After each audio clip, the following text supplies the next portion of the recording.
بسم اللہ الرحمن الرحیم۔ معزز ناظرین السلام علیکم۔ ڈاکٹر توقیر اپنے چینل پر آج ایک نئی چیز کے ساتھ حاضر ہے۔ دماغ کو قوت بخشنے اور قوت امساکیہ کو بڑھانے کا ایک نہایت اعلیٰ نسخہ پیش کر رہا ہوں۔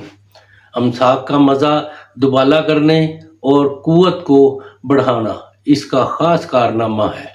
اس کے علاوہ دائمی نزلہ زکام کے لیے بہت ہی مفید ہے، کیونکہ دماغ کو طاقت ملتی ہے، جس کی وجہ سے دائمی نزلہ زکام سے پریشان لوگوں کو آرام ملتا ہے۔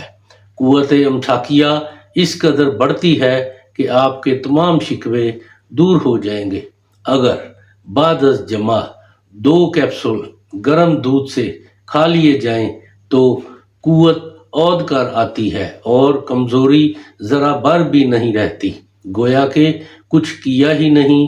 بہت ہی لاجواب نسخہ ہے۔ اس سے پہلے کہ یہ نسخہ میں بیان کروں، آپ میرا چینل سبسکرائب کر لیں اور بیل آئیکن کے آل والے بٹن پر ضرور پریس کریں تاکہ میری تمام نئی آنے والی ویڈیوز کے نوٹیفیکیشن آپ تک بآسانی پہنچتے رہیں۔ ناظرین، یہی ایک سپورٹ ہے جو آپ میری کر سکتے ہیں۔ اس سے میری بھی حوصلہ افزائی ہوتی رہے گی اور میں آپ لوگوں کے لیے اچھے نسخوں کی ویڈیو بناتا رہوں گا۔ نسخہ نوٹ کر لیں۔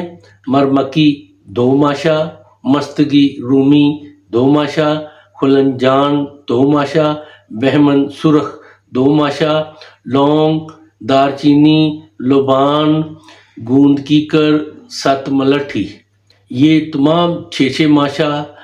اب ریشم مکرس 8 ماشا، مومیائی خالص 1 تولہ، سلارس 1 تولہ، پوست کوکنار 1 تولہ۔ ان سب ادویات کو کوٹ کر بالکل باریک پیس کر چھان کر اور تھوڑا سا روغن بادام لے کر گرم کر کے مومیائی اس میں حل کر کے صفوف جو باقی ماندہ ادویات کا ہے اس میں ڈال کر بالکل اچھی طرح مکس کر کے 500 ملی گرام والے کیپسول بھر لیں اور محفوظ رکھیں۔ اس کی خوراک 1 سے 2 کیپسول صبح و شام تازہ پانی سے یا نیم گرم دودھ سے استعمال کریں۔ امساک کا ٹائم اتنا بڑھ جاتا ہے کہ لطف کی انتہا ہو جاتی ہے۔ دائمی نزلہ زکام کا نام و نشان مٹ جاتا ہے، دماغ طاقتور ہو جاتا ہے اور امساک کا ٹائم بہت بڑھ جاتا ہے۔ ایسے مرد حضرات جن کو ٹائم کا لطف نہیں آ رہا وہ اس کو ضرور استعمال کریں اور اس کے بارے میں اپنی رائے میرے کمنٹس باکس میں ضرور دیں۔ اس کو اپنے دوستوں کے ساتھ بھی شیئر کریں۔ اللہ تعالیٰ آپ کا حامی و ناصر ہو۔ خدا حافظ۔